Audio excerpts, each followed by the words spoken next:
பொங்கல் விருந்தில் இந்த ரெசிபி நான் ஷேர் பண்ணதுலேருந்து இதோட எல்லா டீட்டெயில் ரெசிபியும் ஷேர் பண்ண சொல்லி கேட்டே இருந்தீங்க. அதில் ஒன் பை ஒன் அவங்க கூட ஷேர் பண்ணுறேன். அதில் ஃபஸ்ட்டு ஒயிட் சாஸ் எப்படி பண்ணுறதுன்னு இந்த வீடியோவில் பார்க்கலாம். இதுக்கு ஒரு பேனில் 2 டேபிள் ஸ்பூன் அளவுக்கு பட்டர் சேர்த்துக்கோங்க. அதே 2 டேபிள் ஸ்பூன் அளவுக்கு மைதா இல்லைனா வீட் ஃப்ளவர் நீங்கள் சேர்த்துக்கலாம். இதை லைட்டாக சாட்டே பண்ணதுக்கப்புறமா கலர் மாறிடக்கூடாது. இது கூட 1 கப் அளவுக்கு பால் கொஞ்சம் கொஞ்சமாக சேர்த்து லம்ஸே இல்லாமல் கலர போகிறோம். நீங்கள் பால் இன்னும் தேவைன்னா எக்ஸ்ட்ரா கூட சேர்த்துக்கலாம். ஸோ லம்ஸ் இல்லாமல் நல்லா கலர்னதுக்கு அப்புறமா இது கூட பொடியாக நறுக்குன்னு பூண்டு சேர்த்துக்கோங்க.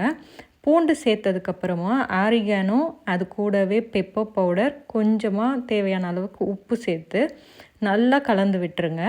இது கூட நீங்கள் நட்மேக், அந்த ஜாதிக்காய் பவுடர் கூட லைட்டாக சேர்த்துக்கலாம். அப்படியே ரெஸ்டாரண்ட்டில் இருக்கிற ஃப்ளேவர் உங்களுக்கு கிடைக்கும். இப்போ ஃப்ரெஷ் க்ரீம் வந்து நான் 2 டேபிள் ஸ்பூன் அளவு சேர்த்துக்கிறேன். இது போட்டு நல்லா மிக்ஸ் பண்ணிவிட்டு லோ ஃப்ளேமில் ஒரு 5 மினிட்ஸ் கொதிக்க விடுங்க. இதில் நீங்கள் மஷ்ரூம், சிக்கன் எதை வேணாலும் சாட்டே பண்ணி போட்டுக்கலாம். இது பாஸ்தா, ரைஸ் கூடலாம் ரொம்ப சூப்பராக இருக்கும். இதுதான் ஒரு பேஸ் ஒயிட் சாஸ் ரெசிபி என்னோடய ஸ்டைலில். ட்ரை பண்ணி பார்த்துட்டு எப்படி இருந்ததுன்னு கமெண்ட்டில் மறக்காமல் சொல்லுங்கள்.